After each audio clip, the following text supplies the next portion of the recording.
What's going on, guys? This is Zack with HDA Cigars with another episode of the Lounge Life series, coming to you from War Wagon Cigars in Orange, Texas. I got Connor here. Stay tuned for another fun episode.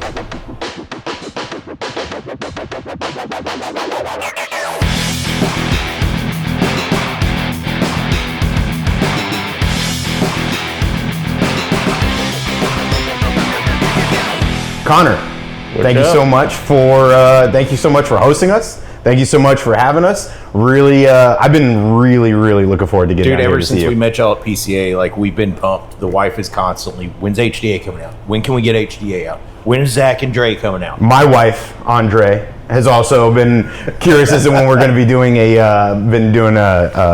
an appearance out here too, man. I'll say that I've kind of talked about it in a few other forums, but like, you guys hold like a special place in Dre's and I heart, because like we last year 2020 the PCA 2025 was our very first PCA, and I think we met you guys day one, and then we saw you again day two, and then we finally day three. Every day? It was every day. You guys kept coming by, and it was one of those like, it was like we got to know you throughout. And it was like I would say you guys were definitely like the highlight of our PCA, man. It was so much fun. Whenever we got to PCA, because it was our first PCA too, and we had no idea what we were walking into. And I remember smoking the Cataclysm, because I told y'all like that's kind of my jam. Yeah. And you were like, all right, here, try this out. And I didn't shut up about HDA from the moment I smoked that cigar, even to the point where my wife got pissed. She was like, all right, there's a million other retailers here. Focus on something else. And I was like, it's just, I can't fucking put it down. It's so good. And that's what kept us coming back, because we had gone in with the understanding of, we're diving into something we have no idea what we're doing. Like, this was our first PCA, and really, we don't know what we're doing. Even to this point, I think we don't know what we're doing. Hey, we're in good company then, brother, because we're finding our way through it too. But I mean, we're sitting there, and we came in with the mindset of, we're gonna find new dealers or new retail relationships. We're not necessarily going to buy and stock the humidor right now. Like, we know what we need, and we want to try and plan out the releases that are going to happen in our humidor. And that was one of them that was just what I think it was.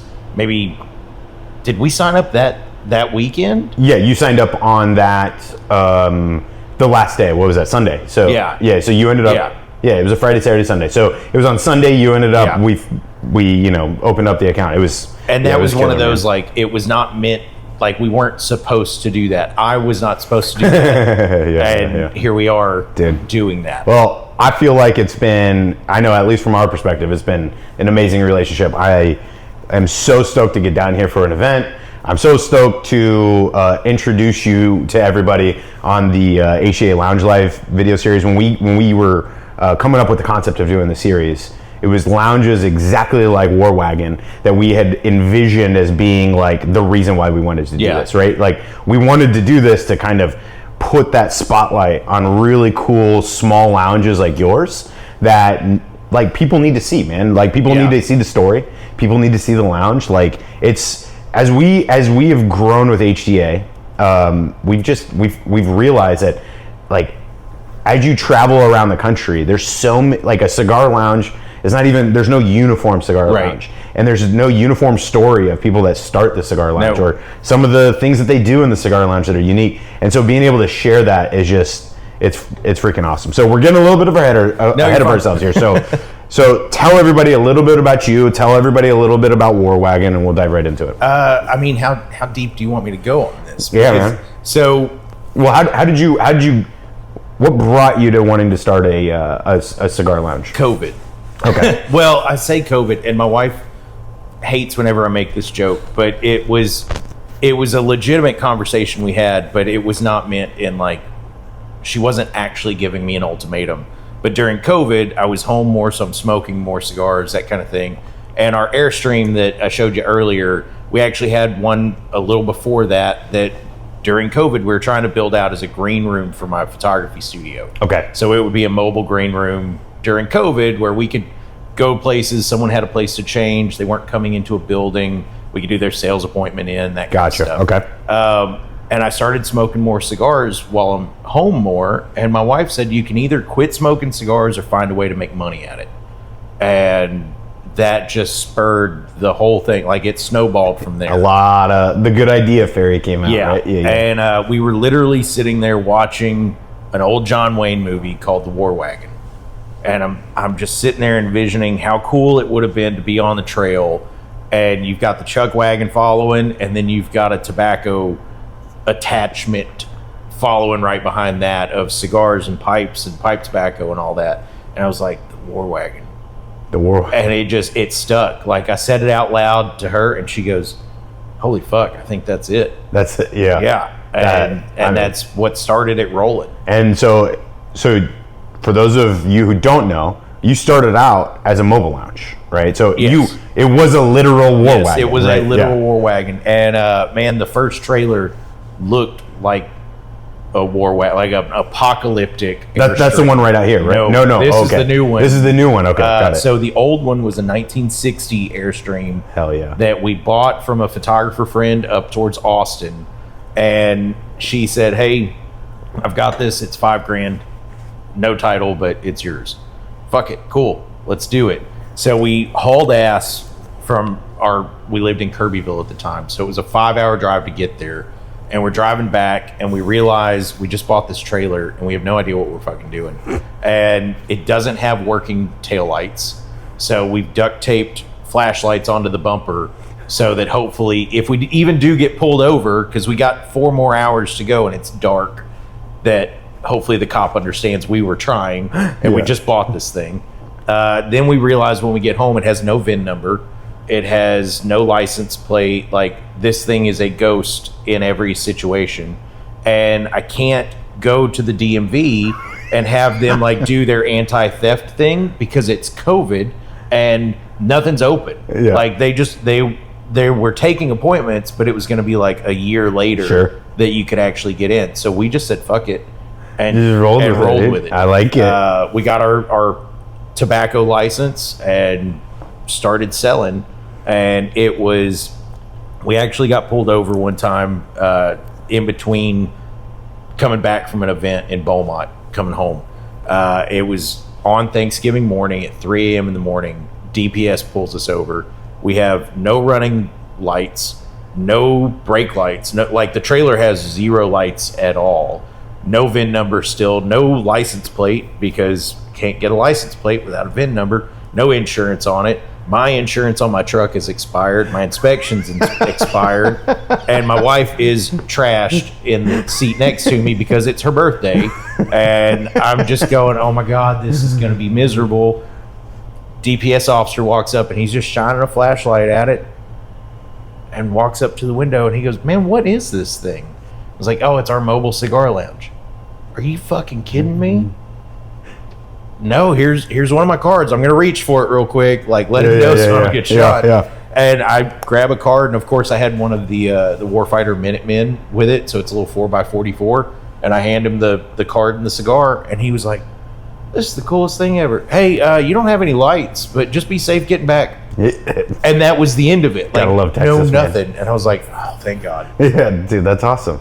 But it was not shiny. It had no awnings. Even the windows, like, were just, you prop them open because it was from the 60s and all the hardware was gone. So you started that in 2020? Yeah.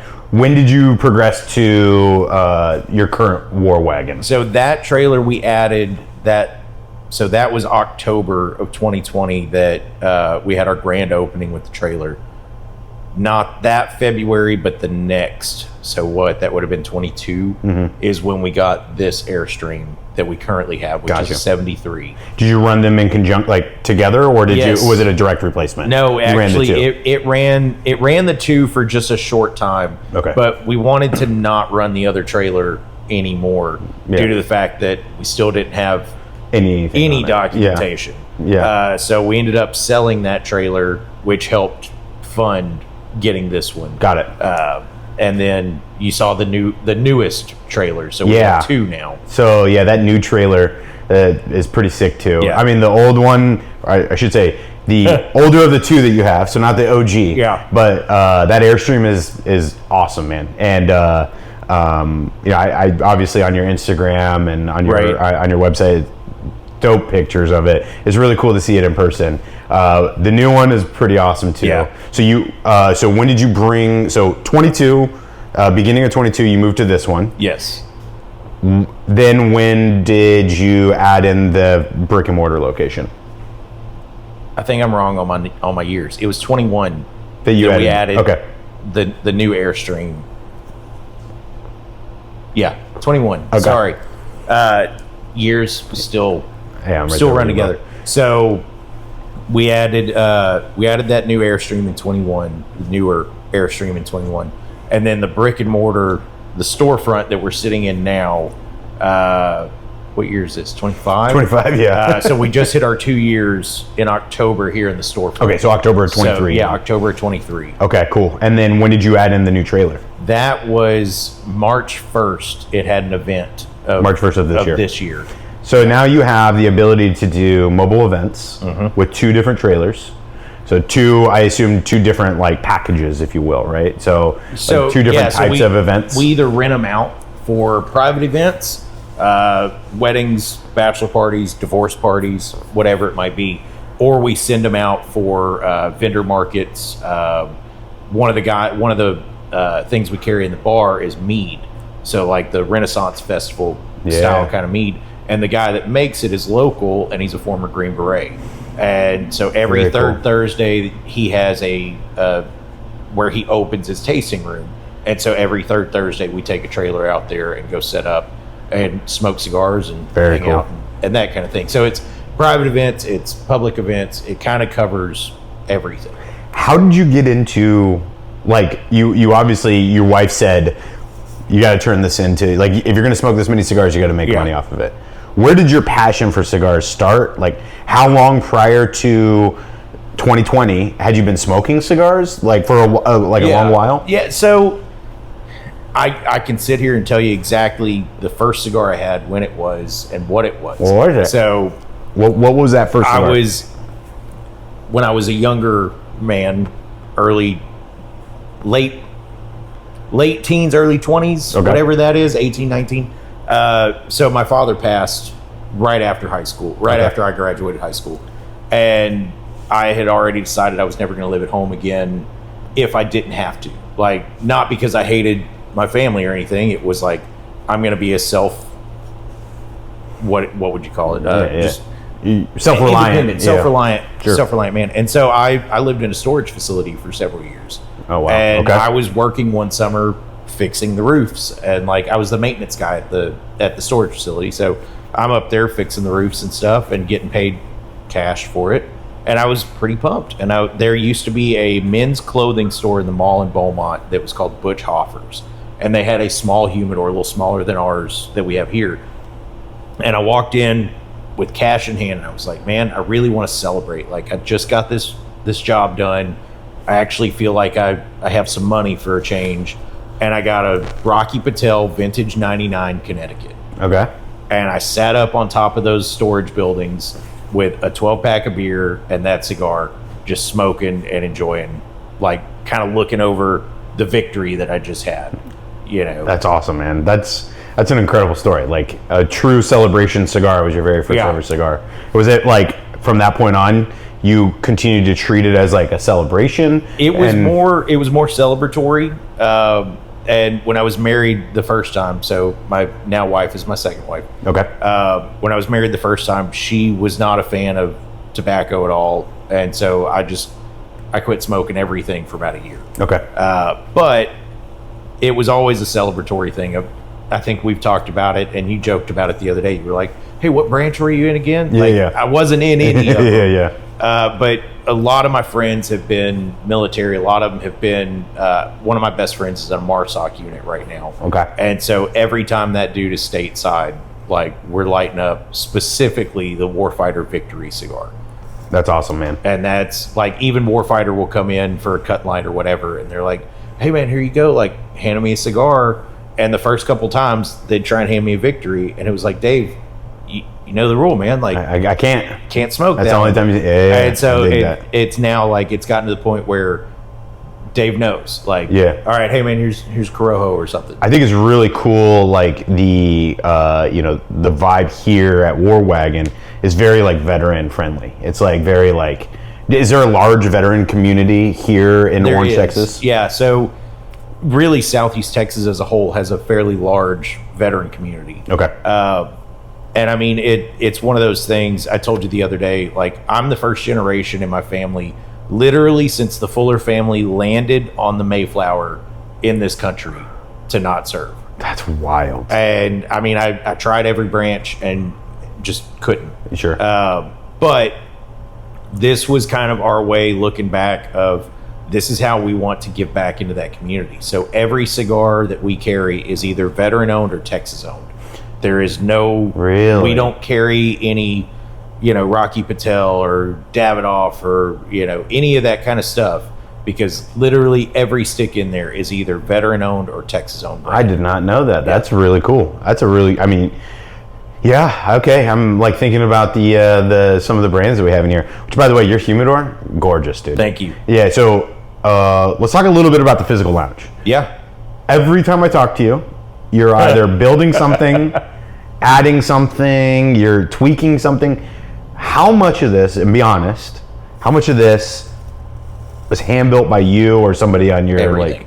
Is it mostly all you, or like you and like friends, or you and like bringing in? One, I don't have friends, okay. So like let's just go ahead and twist that knife a little bit. No, so it's been me, and I don't mean that like only me 100% of the time. Like some of the guys that work with us part time, John and Jenny, who run the mobile units for us, they helped a lot with building out the new trailer and getting that up and running, to the point where like I ran out of time because I think I told you we had 24 days to build that out and have it running.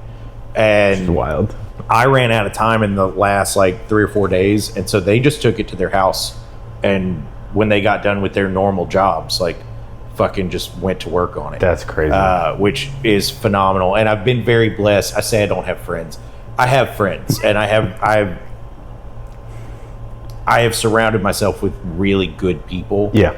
And even members and regulars here at the lounge. Like when we were building the deck out back, we had a regular who is now a member who was like, hey man, if you need help, let me know. And I don't like to ask for help. I will never ask for help. I know that's my kind of toxic trait, if you will. Sure. And he just showed up. He saw the truck was up here, and he just walks up with his tools. He was like, hey, we're here to help. Put me to work. That's awesome. And just literally out there busting ass, getting it built. Your timelines that you have described on some of these projects are bananas. How long did it take you to build the deck? About a week and a half. Dude, that deck is gorgeous. Thank you. The bar is like a work of art. The bar is beautiful. And you told me you did it in how many days? It was about a day and a half, 2 days. I never in a million years would have guessed that, dude. Well, it looks so killer. Like, the bar, and I don't know if you're going to show video of it or not. We are. But so this area that has the coffee and humidors and all that used to actually be the register area. So where it ends by the door, it jutted out. So it was like a U-shaped register area. So you just completely... Well, then the bar itself was actually back here. So we actually just completely gutted all of that and moved it over and built it, like, because we extended it another 4 feet.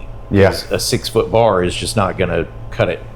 Dude, it's awesome, man. Like, I could see this as being like the place to come and just hang out, watch the game, just chill, man. That's the hope. Yeah, like beyond just the cigar aspect, you've done a really good job of incorporating that bar aspect too, I appreciate which is pretty awesome, man. Yeah. Absolutely beautiful. I can't believe you do all this on your own.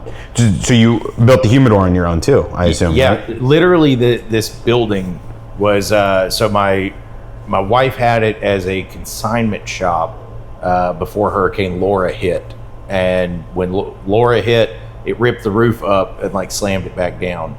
So we actually completely gutted this place, laid a new foundation in it, raised the roof, everything. I think we actually posted a picture of it on our Instagram the other day of what it looked like when it was just studs in here. Yep. I saw that picture. And like the roof over here, the roof used to only be about 6.5 feet tall.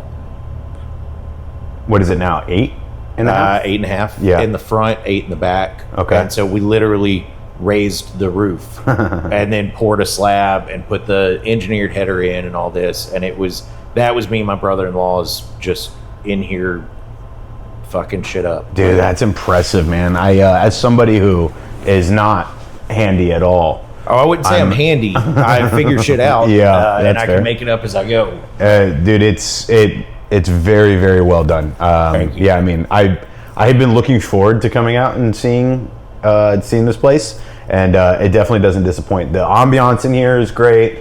I like everything that you guys have done here. The lighting, I mean, it's a sick place. I'm really excited. I'm really excited for tonight to see this place when it's pumping, dude. Yeah. It's gonna be fun, dude. I'm really looking forward to it. I'm excited, and it's one of those things of just, I don't know. I feel like y'all are very focused on the community of cigars, Yep. and I feel like that's something that kind of drew us towards y'all, because we've been doing the same thing in terms of, we're not here looking like, oh, we're gonna make $1 million this year or anything. It's really been focused on, I could sell Fat Bottom Betties all day long in here, but I want to stick to the niche of the veteran owned and Texas owned, and I want to make sure that we have a space that it feels comfortable, and somebody can come in here and just sit here for a day and hang out. We really,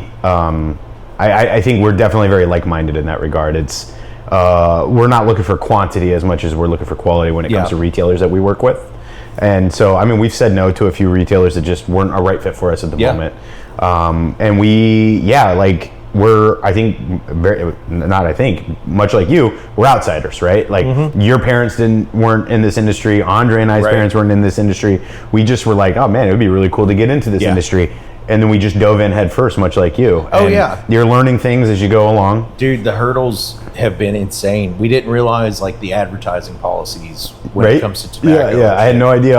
I remember trying to run ads on Instagram. And Instagram being like, no. Yeah. Well, and there's no way. The problem for us was we attempted to run some ads, and Facebook actually said, hey, if you keep trying to do this, we're not going to only shut down your tobacco stuff, we're going to shut down your photography ads too.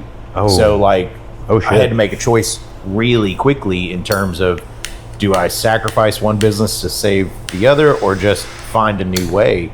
And dude, we actually we created Tinder and Bumble accounts for the trailer back in the early days. I remember you saying this. It was only pictures of the trailer and cigars. Like, there were no people in the pictures. And dude, it's the most uncomfortable thing to sit there and just swipe on dudes all day long. But that's what was happening, was just you had like a certain amount of swipes, and it didn't fucking matter. I'm just all swiping on all the guys. And it's like, all right, you hit your limit. All right, set a timer for 12 hours when it's refilled, and just fucking keep swiping, and there it goes. Dude, we made sales off of that. Like, that's unbelievable. It's insane. That is the most unique marketing. We got banned that I've about heard. a month, but it was a good month, though. It was a good month.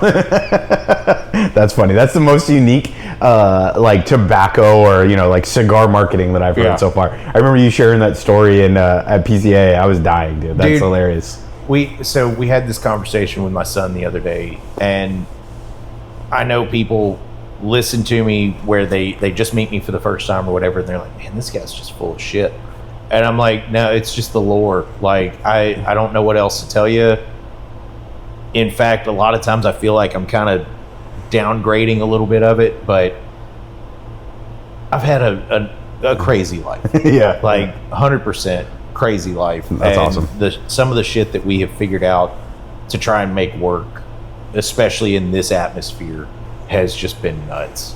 Dude, it's the stories that I've heard of, they've been, it's been remarkable to say the least. Beyond HDA, let's talk about some of the other brands that really have helped you guys grow since whether it's, in your mobile lounge or, here in your brick and mortar location. What are some of the brands that you brought in? First of all, what was the first brand you brought in? And then what are some of those brands that have really kind of helped help become the culture here at War Wagon? Yeah. So Southern Draw and Warfighter Tobacco. Okay. They were the first two veteran-owned, Texas-owned brands. Yep. And back when we brought them on, Warfighter only had their 6 core blends. They had the Victory cigar, but you couldn't buy that as a retailer. Like, you had to buy that straight from Warfighter kind of thing. Okay. And then Southern Draw had their 5 core blends, which were, I don't have to go through them, but they just had 5 core blends, which for a mobile unit, that was great, because we're looking at 11 facings. Yep. And everything we carried was Robusto and like some of their variety packs, and that was it, because that's all we needed. Like, that was that pretty much fit everything. It was everything from light shade grown Connecticut's to really dark Maduros. I mean, it covered the gamut. And then as we started to progress and realize, like, oh, we're going to open a storefront, we kind of need to look at some other brands. Sure. So we brought in Black Label was the next one, which was like right before we opened this up. And then Hoot & Young ended up being one that we brought in and unveiled it at our grand opening of the storefront. Nice. And then there's been a few others. So we carry Rojas, McAuliffe, Casa de Sueños, you guys, and then First Responders, which we carry not only their cigars but also their coffee. Nice. Very cool. Yeah, I do appreciate. So I would say most of everything I would say fits into that boutique category, which beyond just owning a boutique brand, right? I really greatly I get a lot of joy out of like seeing that, because I mean there's a couple in there that I haven't smoked, so I'm going to be smoking them today. At Founders some point. Was the other one I forgot. Yeah, I knew there was one other one, which I saw them in there. I assumed that was were they pretty early on as well? Actually, they came once we got the storefront going. Okay. So, because the biggest issue is if they're outside the state of Texas, we have to go through distribution. Yep. Because there's an import tax and all that kind of stuff. And so we ended up finding a distributor that was able to get us Founders, because with them being a smaller brand, like, nobody had ever really heard of them. And I found them on Instagram years ago, and I was like, I have to smoke that. Like, gotcha. That's a phenomenal looking cigar, and they were great. They still are. But right before we went to PCA, our distributor told us, "Oh, hey, in 2 weeks, I'm not going to be doing this anymore." And we're like, "Fuck. Okay, cool. I guess we're going to become distributors now." And so we started the paperwork before we left for PCA. And got the ball rolling on all that. Yeah, I know you hit us up this summer, and you're like, "Hey, everything's good to go." So because it just took a little while to actually like get that going. Sure. And I think that order at PCA, we were able to run it through that distributor for like one last go kind of thing, and we stocked up on everything that wasn't Texas owned. So that way, while we waited in the lull of getting our distribution, you were going to be good. We were overstocked, and we were good. Yeah, good stuff, man.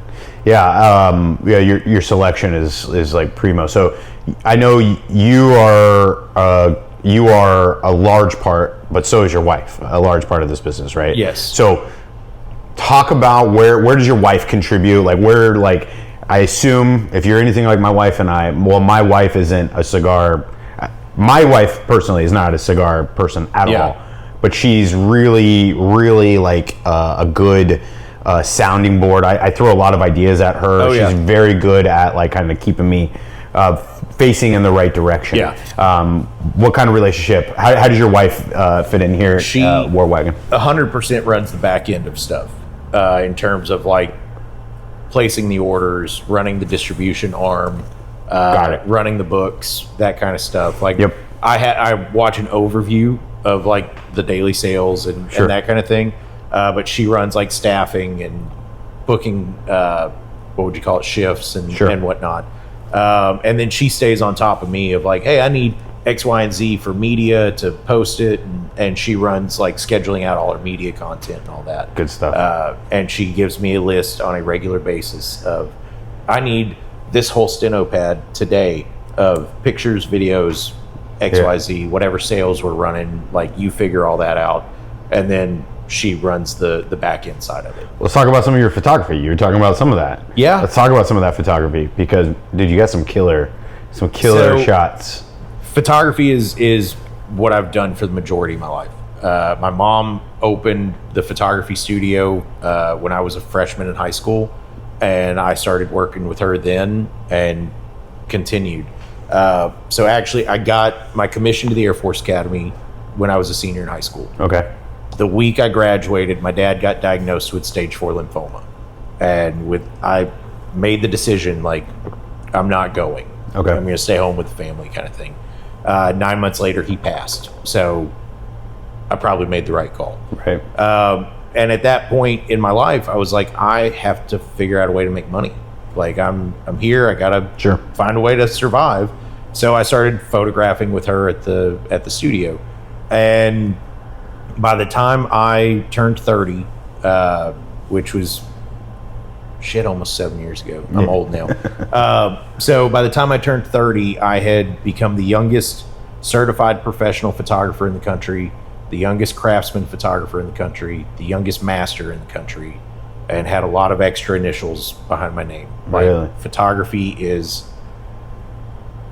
I don't like to sound prideful. I'm fucking good at it. Yeah. Like, dude, your photography's killer, man. I've got artwork that's hanging in Governor Abbott's office. I've got artwork hanging in the New York Fire Academy. Well, that's really cool. I've been internationally published, I don't know, upwards of 30, 40 times in competitions and all kinds of shit. Like, I'm good at it. As somebody who is not good at it, anytime I look at like really, really solid photography, it's always like astounding to me. The difference between a guy who can take a picture, right, and then a guy who is a photographer, right? Like, there's a big difference. And it's yes and no, because it all comes down to literally I've pushed that button 10 million more times than you have. Sure. And as you get into it and start just really diving in more, you'll kind of figure that out. And like, all of a sudden, oh, this angle works better. Oh, not having that giant open window in the background to distract us works better. Sure. That kind of thing, you know. Yeah. So, like, I texted you when you were coming down. I was like, do you need lighting equipment? Yeah. So I fucking got you, dude. Like, let's do it, man. That's perfect. Yeah. I mean, we have this giant, like, Chinese spy balloon floating up here giving us light. So. Yeah, man. Yeah, actually, it does kind of look like a Chinese spy balloon. I didn't think about that. And then the UFO lights too. I like exactly. it. Yeah, you know, you got to have key lights. You got to have highlights. All that kind of stuff. Sure, man. I'm gonna take your word for it. Yeah. That's great, man. Yeah, your photography is great. And you've taken some awesome shots of like HDA. Yeah. Which has been like pretty cool, man. And it's one of those things that we look at. So anytime we bring in a new brand, I like to photograph it. One, for our content, for our website, that kind of stuff. But two, to send it to you guys. Because you can always use more content. And honestly, I send it to other brands with a hope of like, hey, maybe we can get a photography job with this too. Sure. And like, there have been some brands that we have photographed, like Southern Draw. We've done a lot of product photography for those guys. And I love Robert and Sharon. They're some of the nicest people you'll ever meet in your entire life.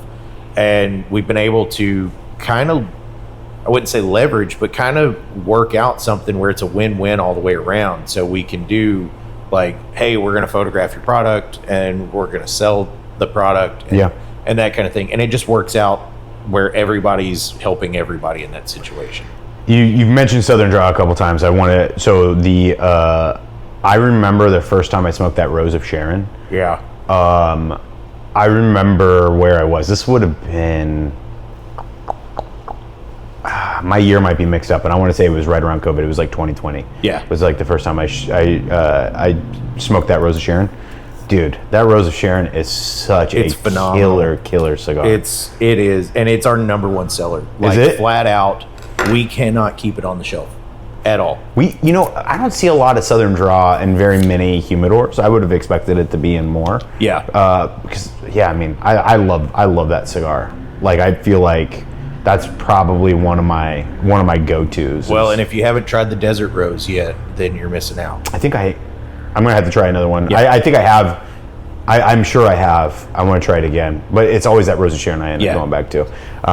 It's killer. It really is. I would love to meet. I would love to meet them at some point. They came in for a cut and light about 6 months after we'd opened, and it was on a Thursday. And I had told Robert and Sharon, I was like, it's a Thursday. Really, foot traffic starts to pick up Friday. Saturday would be better. And they were like, well, Thursday's what we got. If it's just us, we don't care. We're coming down. And I was like, all right, cool. We didn't have the back porch yet, or patio, so it was literally just this building. It was standing room only. That's awesome. It was standing room only, and it was so smoked out in here that even Robert and Sharon had to step outside for a few minutes because they were like, their eyes were burning kind of thing. Yeah. And Robert and Sharon smoke. Like, they're not like, one or two and that's it kind of thing. Like, every time I see Robert posting on social media, it's constantly a cigar in his mouth. That's great. And for them to be kind of smoked out, I was like, this was one of those victory moments. Like, sitting on that building, having my first cigar, like, it was the same kind of feeling of just looking out and going, fuck, we can do this. Yeah, man. It's I know exactly. We've had a few of those as well, so I know exactly what you mean. I love. You kind of talked about surrounding yourself with good people. I know, like, when it comes to HDA, Andre and I really take pride in surrounding ourselves with really good people, and we want we want to make sure that, like, the people that we're surrounding ourselves with are good for the cigar industry, and everything that we do. We try, and our number one goal isn't necessarily to make money. Right. Obviously, making money is how we keep. You got to put continuing, food on the table. right? Yeah. It's how we continue to make cigars. Yeah. And it's a key point in business. Right. But beyond that, we want to do things that are like we want to feel like we're always giving into and back to the cigar industry more than we're taking out. Yeah. So the idea being that, if we could do more stuff, whether it's for the cigar industry, whether it's for, other types of give back and types of charity situations, we're always looking for great opportunities to do that. And so it's really nice to hear that there's other people within the industry, like Southern Draw, like Warfighter, like those dudes are, in my opinion, are good for the cigar industry. Oh, absolutely. And I love the fact that Andre and I have created a brand that kind of can be included in the same breath as them. Oh, absolutely. It makes us. It definitely it makes us feel really good. Well, and I mean, it's one of those things. So my mom had always preached it to me through photography, and I've taken it now into this business.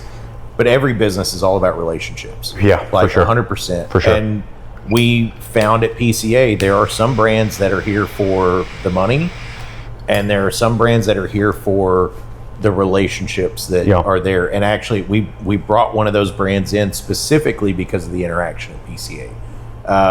Because my wife was there with us, and there was almost no brand aside from like y'all and the ones we already knew that would actually even talk to my wife.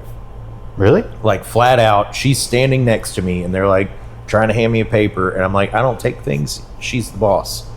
And they would just ignore that and still try and force the paper into my hand, or like, oh, here's another one, and go to hand it to me, and I'm like, no, she's the boss. And just would flat out ignore her on almost every occasion. And then Casa de Sueños that we just brought in, they were one that they approached her out of it. Like, she has a full-on conversation, and I stepped across like the walkway just to watch it happen, because she didn't get that at any other brand of just they're solely talking to her. Yeah. And I was like, all right, this is her moment. She gets to have this, and I don't want to ruin it, kind of thing. If she has questions, she'll turn to me, but she's the boss. She's not going to have questions. So she's the boss, man. Yeah. There's been multiple times I've messaged you, and it's always been, well, let me chat with the boss a little bit. Yeah, that's kind of the way I am. Andre's my wife. We always say too. Yeah. So I gotta check with my boss too before anything. It's not one of those things like guys always like to be like, oh, we're whipped or whatever. I'm like, no, it's a courtesy thing. Like, I can make a call if I need to, but at the same time, it's a partnership.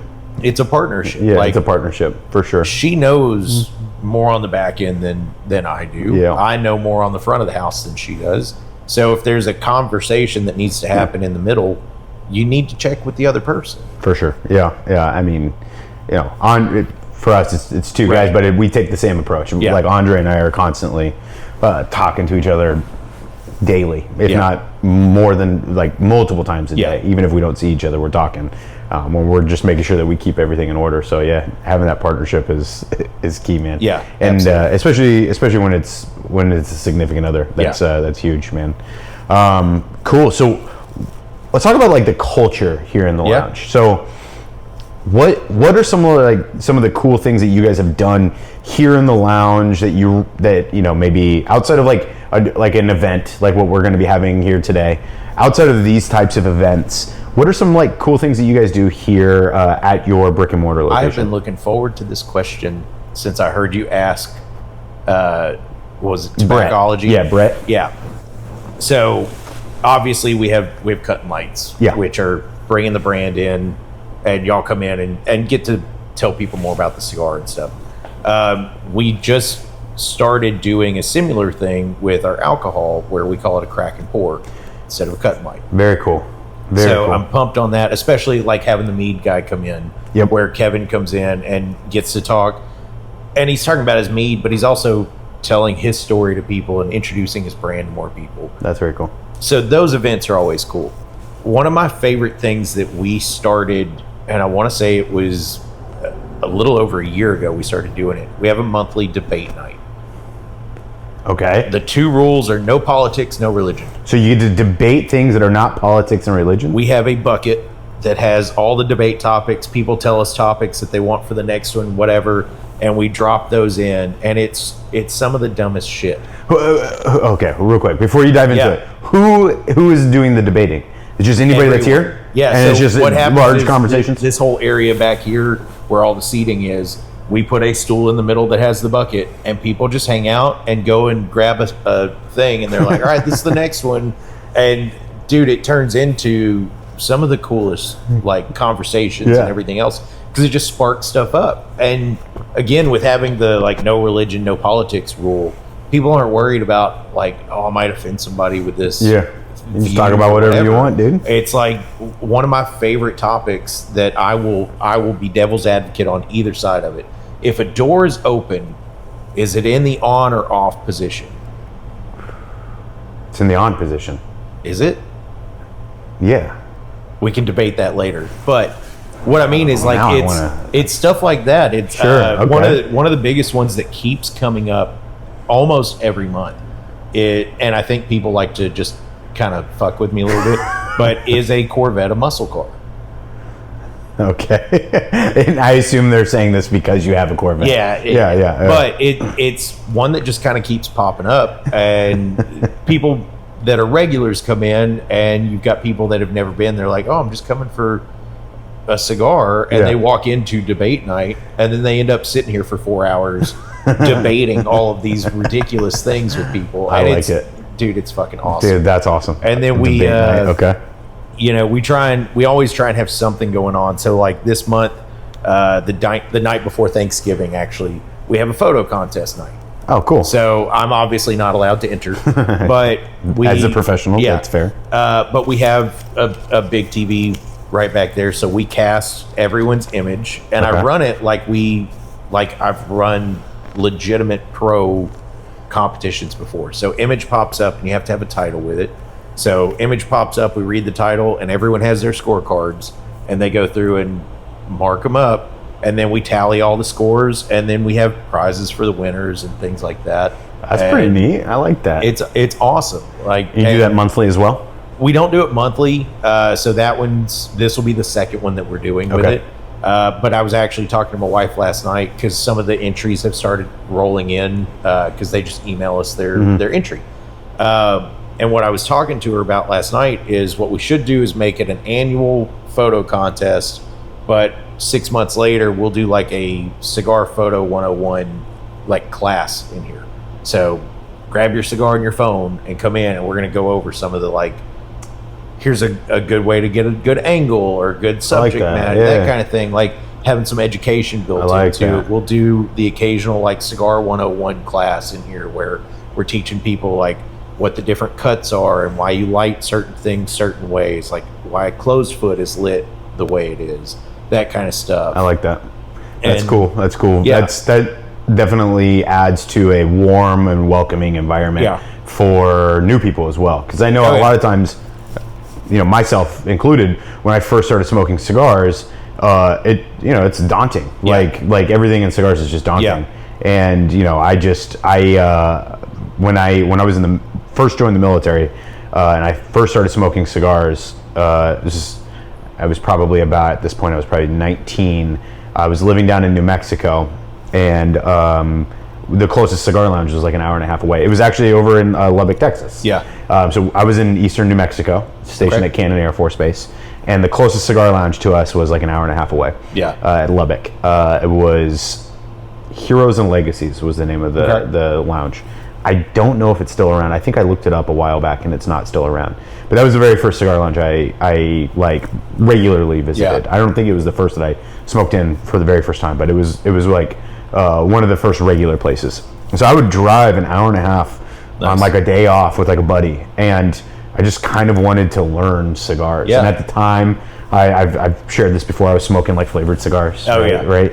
I think that's kind of where I graduated after, maybe 6 months or so. I think a lot of people do. Yeah. And so, but you're trying to learn like different, I remember the first time I put out a cigar, or I put out a cigar and I remember smashing it. Right. And I remember somebody being like, dude, here, you don't do that, and here's why. But you take those like little pieces of information and having an environment where people are warm and welcoming to like new folks, or maybe even folks that are not new but just don't regularly smoke. Right. Like having that type of environment where somebody doesn't feel unwelcome and doesn't feel like overwhelmed. Right. Like that's huge, and like especially if you're willing to like work with new people. I mean, that's how you create regulars. That's how you. That's. Well, like I said, it's all about the relationship. Yeah. So if you can build that relationship right off the bat, and it's even, I'm big on it with my guys whenever we do mobile events or something. Like, take the time to ask them if they want a straight cut or V cut. And dude, in the mobile environments, you get so many more new smokers because like you're at a vendor market or you're at a beer festival or whatever, and it's just, oh, I've never had one, I want one. Okay, cool. You want a straight cut or V cut? Well, what's the difference? Let me run it through you real quick. Let me explain it. I'm a little guilty. I always default to for anybody. I always default to a straight cut. Oh, see, I'm the opposite. I always go V cut. That's the way Dre is too. Dre's a big V cut guy. I'm like, nah, man. But I straight cut it. But yeah, so and it's one of those things. I always tell people like it's more of a preference thing, but at the same time, I'm gonna tell you my favorite, and here's why it's my favorite. But if you want the other one, that's fine too. Like we do that real quick. Yeah. But just giving them that little bit of education, and like a lot of Southern Draw has that closed foot, so it's this one you're gonna light as you puff on it, right? Versus toasting it. Yeah. And they're like, oh. Why is that? Oh, because you're losing. We want you to taste that extra wrapper at the beginning. Yeah, exactly. No, that's cool. What? So you have obviously the lounge portion.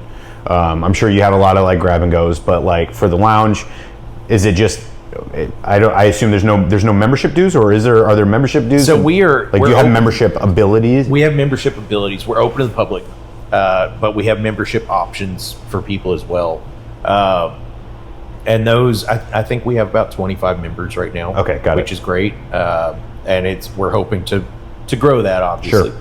But man, we're in a really weird kind of area in terms of Texas, because Orange is, for people that are not familiar with where we are, we're right on the Louisiana border. Like we are the last city in Texas as you're heading out, kind of thing. Sure. And we have a lot of refinery, blue collar workers, that kind of thing. But you also, in the middle of that, have a lot of these guys that come in, they work here for 4 or 5 months, and then they're off to the next job, kind of thing.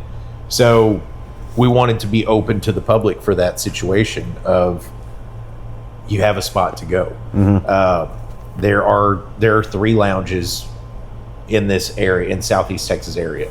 So you have us in Orange, you have one in Port Arthur called the Humidor, and one in Beaumont that's the Southeast Texas Cigar Club. Okay. They're all a 30-minute drive from here at least. Okay. So people that are coming here are intentionally coming here. Gotcha. And as you drove up, you notice there's not much around us. Yeah, I mean, it's a smaller town, a lot of refineries. Yes. That's what I drove through Houston. Yeah. And once you leave Houston, on your way through to Beaumont and then eventually to Orange, it's just a lot of refineries, a lot of like very industry heavy. Yeah. And so like I could see you have people that are not out here, like living out here, that are like maybe sent out here to work.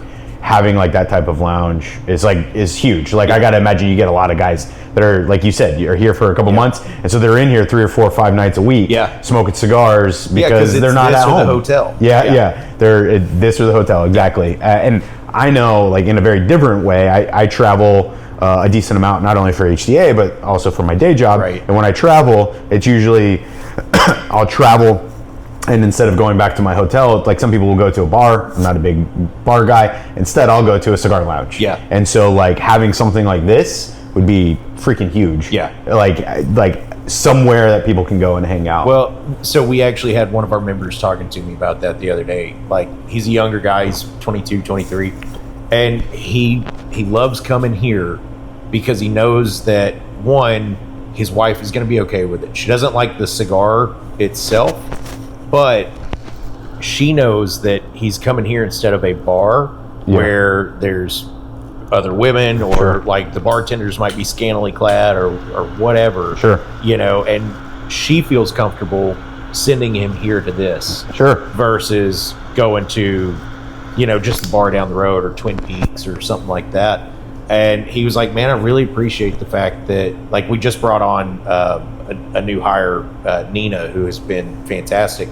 But that was one of the first things we told her. It's like, dress a little more conservatively. Like, we don't want anything where a guy or his wife is going to feel uncomfortable kind of Sure. deal. And that's one of those, I guess, community pieces like we were talking about. Like, I want everyone to just feel completely comfortable.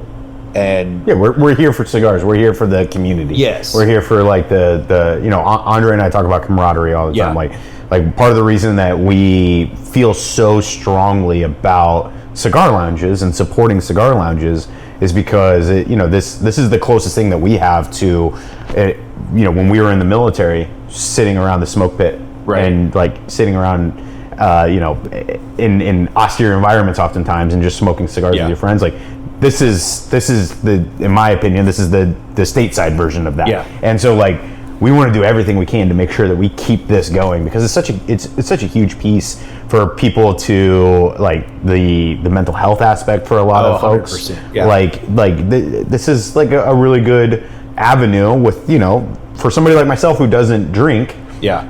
Like this is one of the only this type of events that you can go to and just meet random strangers. It's a great equalizer. Yeah, absolutely. Say that. Andre loves saying that. It's a great equalizer. We really, the amount of people that you meet in a cigar lounge and you just bond over a dead leaf is wild. It's insane. Like that we're big Boston fans, and so we were in Boston a lot this year for baseball season. And there are 2 lounges in Boston that we have found, and it got to the point where we'd walk into the lounge and the owner or the manager, whoever was working, they'd be like, War Wagon, what's going on? And like we're just sitting there having a conversation, sit at the bar and drink and smoke, and it always turned to fun conversation. It wasn't like you're just sitting there. Granted, when I'm drinking I make friends, like just flat out I talk to people, but it's a different vibe in a cigar lounge than it is in a bar. In a bar, it feels almost like people are looking for an in for some reason, right? Like there's ulterior motives. Where at a cigar lounge, it's literally just, hey, what are you smoking? I can see that. Let's talk baseball. Absolutely. All day long. I love. I'm a huge sports fan. Baseball is like it's my number one sport. Big baseball fan. Most everybody that sees this already knows I'm a big Cubs fan. Yeah. But I just love baseball in general. If you were a Cardinals fan, we wouldn't be having this conversation. That's fair. Exactly. So I love the fact that this year we did a lot of texting back and forth. We talked a lot about baseball, and much like John, our rep down in South Carolina, I guess from here, it's up in South Carolina. He is also a Red Sox fan. So it was fun. I got to talk like Red Sox with both of you guys to get both of your perspectives. But how did you become a Red Sox fan? Where did this come from? Man, you're born and raised here in Texas. Yeah, born and raised right here in Southeast Texas, and I've been a lifelong Red Sox fan. And don't get me wrong, like the Astros used to be in the NL, which was great because you could cheer for both. And then they switched to the AL, and I was like, "Fuck you guys!" Yeah. And I mean, we went to Astros games. Like we had never gone to Fenway growing up because my dad was an Astros fan, and that's just what it was. But I remember him telling me a story about he saw it. Maybe it was on TV or something. Back in the 70s when like flag burning and stuff was the big protest. Like this guy at center field in Fenway is on the wall, like he's dousing a flag in something they don't know, but they're talking about it on the TV, and he jumps down onto the warning track, and apparently Yaz just comes over and knocks the guy out and just takes a victory lap around Fenway with the flag. And I was like, I'm a fucking Red Sox fan. That's awesome. Like, that's what did it. And that's just what it was. That's awesome. And don't get me wrong, like there are obviously other things. The Red Sox, kind of like the Cubs, have always been kind of more like a blue collar team in terms of just like they're gritty. Like Dustin Pedroia was my dude. Okay. And when you want to talk about just somebody that had no business being in little guy, no business being a professional ball player, and that dude just said, "Fuck it, I'm doing this." That's how Nico Horner. That's what he reminds me of. Like now, Nico Horner with the Cubs. He maybe will hit 10 home runs a year, but base hits. Dude, he's doing the little things. There was a postseason run that Pedroia had like 4 or 5 home runs in the postseason, but he had it with a broken hand. Like, dude was just out there. Like, the guys, there's been interviews of guys that played with him and stuff that they joke about. They'd get there for like a 5 o'clock game, and it's 10 in the morning, and Pedroia's already in full uniform just in case the game starts early. But funny. there was another guy that actually one of the guys that works with us here, Lynn. He's a high school coach. Okay, he coached Clay Buchholz whenever he was in high school. That's awesome. And if you don't know, Clay Buchholz in his like second appearance with the Red Sox threw a no-hitter at Fenway. Which is just mind-boggling. He then, of course, got sent back down to AAA not long after that because they had such a huge roster of pitchers. But he was born and raised local here in this area. So that's awesome. it was really cool seeing that and going, oh, that's awesome. And like, again, we're Texan. Like, Texas is what we are. The Red Sox have fielded more Texans as starters this past season than any other team in the MLB. Really? Yeah. I wonder what the reasoning. That's wild. They know talent. I mean, I don't know what to say. Do you put a lot of like the Red Sox games on TV here? We always, if the Red Sox are playing, they're on in here. Okay. And we will occasionally on a smaller TV put the Astros on. And people ask for it. Kind of thing. I like it. But no, man, I love baseball. I love the fact that you want to talk about the great equalizer. Baseball is that as well. Like you can sit here and talk about it and. Yeah, there's some rivalry like White Sox and Cubs and Red Sox, Yankees, that kind of thing. But you can still sit here and have a good time and enjoy it and like talk your shit, but also like just kind of talk. Yeah, it's like I think baseball it's such a fun sport for me because there's so many like it's the small little nuances that make such a big difference. And I definitely appreciate it, and I definitely look forward to the Dodgers no longer running the table. It's getting really old. So we were at Fenway this year when Abreu hit his inside the park home run, which he was only like the third or fourth guy in MLB history to do that in one game. Okay. And the problem is when I'm drinking, I make friends, right? So I'm turned around talking to these guys behind me because one of them had I think it was an AJ Fernandez shirt on or something. Like it was a cigar shirt. So I'm talking to him about cigars and stuff. And all of a sudden, Abreu hits this bomb into center field, and I'm going, oh, that's going to be a triple all day long. Awesome. And I turn around and I keep talking, and they're like, he's going for it. And turn around and see it. Long story short, I make a post the other day on my Instagram just about my son's birthday because he just turned 11. And that dude comments on it. And he's like, happy birthday. Hope we see you at Fenway again this year. I saw that. Yeah. I saw that comment too. And I didn't realize that story behind it. That's awesome, man. It was insane. And I'm not somebody that posts a lot on my personal page. Sure. Like, if it's not legitimately personal related, I don't post much on it because I'm on social media for the business, not for me kind of thing. But it was just really cool of like, yeah, man. Out of the blue, I didn't even realize that guy was following me on social media or anything. That's pretty cool. That was awesome. That's great, man. All right, I got a couple off-topic questions that I like to ask, and I know you have seen at least one of our other videos, so you probably know this is already coming. It's one of my favorite questions to ask, and so I'm going to set the table for you, but you have to pick a meal. You're on a desert island for the rest of your life. Okay. You only get one meal that you get to eat for the rest of your life. Okay. Nutrition has zero bearing. We'll just assume, for the purposes of this exercise, nutrition is just neutral across the board. Okay. Whatever you choose is going to be good for you. Okay. You automatically get water. So with that in mind, pick a meal: one entree, two sides, one dessert, and a beverage. It's the only thing you can eat or drink for the rest of your life. What are you choosing? So it's entree, two sides, and dessert. And then one other beverage. One other beverage. All right. Now we'll say if you choose an alcoholic beverage, you get the benefits of having alcohol. Okay. In the sense You do, okay. But it's not like it's not going to destroy your liver. We'll put it that way. Oh, good luck on that. But, this is a fantasy island that we live on here. That's fair. So, all right, let's start with beverage because that one's.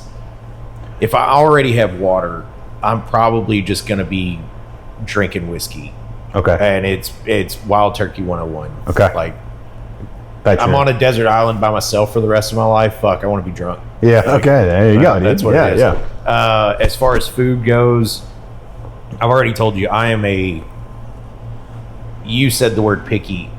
I don't know that I would call it picky. I am a meat, cheese, and bread person, and that's it. The basics. I eat one salad a year, and it's a Caesar salad, and it's before my steak dinner at Saltgrass. So, and that's on my birthday every year because I have an anniversary of it. Like, I know, I had my salad this year. I'm good. Yeah. Check that box. Yeah, I'm good for another 365 days. Exactly. Okay. So, honestly, I'm probably going with something along the lines of a cheeseburger, like a Whataburger double meat cheeseburger as the entree. When in Texas, you got to have a Whataburger, right? Yeah, and as far as sides go, I'm not a big sides person. But shit, can queso be a side? Like, well, you get chips with it, right? So we'll say chips and queso. Okay. Yeah. Like, I assume that's what you want with your queso that's is fine. chips. Okay. Yeah. All right. I'll dip the burger in it, but that's fine. Okay. All right. So we'll say chips and queso. Okay. We'll allow that. Is that both sides or is that a single? That's just one side. That's one side. I'll let you have it, unless you want it to be both sides. No, you really want to No. I'll do limit tortillas. your options I'll do here. tortillas as the other okay. side. Oh, yeah. okay. And tortillas. Flour tortillas. All right. Like handmade flour tortillas. Okay. And then for the dessert, I'm not a big sweets guy. Okay. You can do just more queso as your dessert. Well, you're gonna. Or what about in this area? I mean, you guys probably have like a lot of like Mexican desserts too, right? Yeah. So like a sopapilla or like a churro. Yeah, but honestly, I'm leaning towards like a cheesecake. Okay, yeah, I love a good cheesecake. But like a caramel top kind of cheesecake. Like, right on. I'm good with that. The only other, and my wife makes fun of me, and it has now become a running joke up here. We actually even have stickers. My comfort food since I was a teenager has been an oatmeal cream pie, like Little Debbie, with squeezed cheese on top. Wait, with like the Cheese Whiz? Yeah, like on a Little Debbie. Yeah, so you rip it open and you run a line, and every bite you're running an extra line. Get out of here! Are you serious? Dead serious. Yeah. So we even have stickers up here. I was squeezed cheese cream pie at the War Wagon. Dude, that is a bonkers combination. Well, I guess a lot of people do love like apple pie with a slice of cheddar cheese on it. You've never heard that? I've never heard that. Oh yeah, dude. Maybe that's not a Texas thing. Yeah, people will do like a piece of like warm apple pie with like a slice of like cheddar melted cheese on the apple pie. I'm saying people because I don't do this, but it is like a thing. Huh. Yeah, so I mean it's kind of like what you're doing in the sense that you're savory. Exactly. Kind of yeah, you're combining the two. Again, I'm not going to say it like I agree with you because I still think that that's crazy. But hey, man, everybody's got their thing, dude. That's the thing, and I'm sitting here thinking if I've got the queso, I can just say the oatmeal cream pies are my dessert. I can just dip those in the queso. There you go. Oh God! I think that's what cream pie and the queso. I think that's what I'm going with. That's okay, it. man. Yeah. I like it. I'll say one of the weird things that I started doing as a kid that I'll still do on occasion is we used to like growing up in Iowa. I used to have like sides of applesauce. Like that would be like our like dessert, if you will, would be like applesauce, and I'd have it at certain meals. And one of my favorite things to do would take Ruffle chips and like scoop the applesauce with Ruffle chips. So I think it's that sweet and savory. Yeah. I understand that sounds kind of crazy too, but man, it was freaking delicious as a kid, dude. It happens. Or like Ruffle chips and like peanut butter and jelly sandwiches. See, that's pretty good. Yeah, I'm down with that. Nothing wrong with that. Look, man, I'm looking forward to spending the day here. Place is gorgeous. Thank you. I mean, you guys, I love the fact that you guys have two mobile aspects to your brick and mortar. You have an amazing brick and mortar. You have an amazing outside. It feels like the attention to detail is here. You guys have really built a fun, welcoming environment here that I am really excited to enjoy for the next 24 hours. And I would definitely encourage everybody to come on down to War Wagon here in Orange, Texas, Southeast Texas, not too far out of Houston. So, look, man, it's been an absolute pleasure. Do you have anything else you wanted to talk about? Or anything else you wanted to tell the people about? Shit, I have no idea. All right. I'm just here, man. I have one last question I want to end with. Okay. I want you to issue a challenge to everybody who watches this.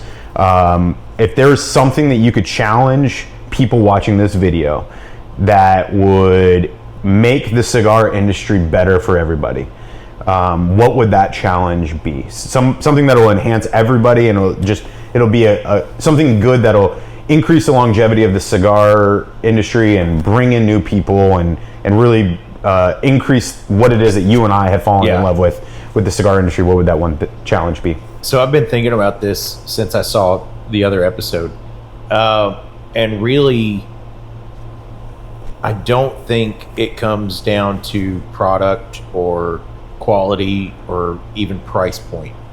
What I really think it comes down to is, and it might be the number one thing I hear from regulars and customers that come in, is the presence of the people in the lounge. And not the patrons, but the employees, the ownership, whatever.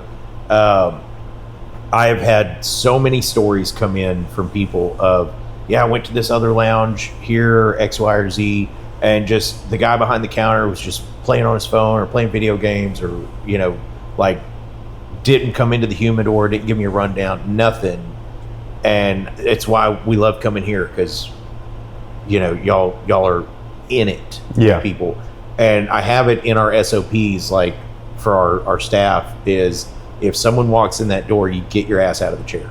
Like, and that would be my challenge, is if someone walks in the door of a lounge, get your ass up out of the chair. Go shake their hand, welcome them in, walk them to the humidor. And I get it, like, we're slower on the foot traffic, so I have the luxury of being able to do that with every single person that comes in. Bigger lounges might not. Sure. But there needs to be that personal touch. The personal touch, and it has to be like, you have to actively be looking for it.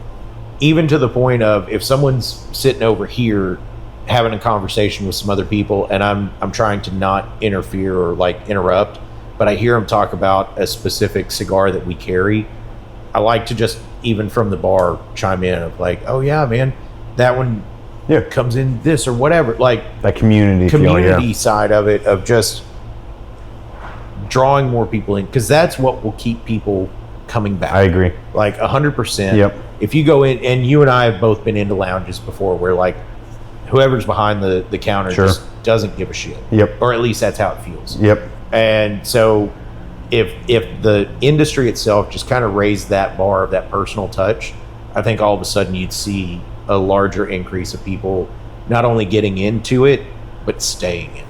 Amen. I couldn't agree with you. I could not agree with you more. Well said. It makes a big difference. Yeah. And it's one of the reasons that at HDA we're proud to be working with you guys. We're proud to be working with other brick and mortar locations around the country that do the exact same thing. And it's what we're all about, man. Absolutely. Connor, it's been a pleasure, brother. Absolutely. I appreciate you, man. Thank you. Guys, appreciate you watching. It's been another episode of the HDA Lounge Life. Stay tuned. We're going to have some more episodes coming. And as always, smoke HDA cigars.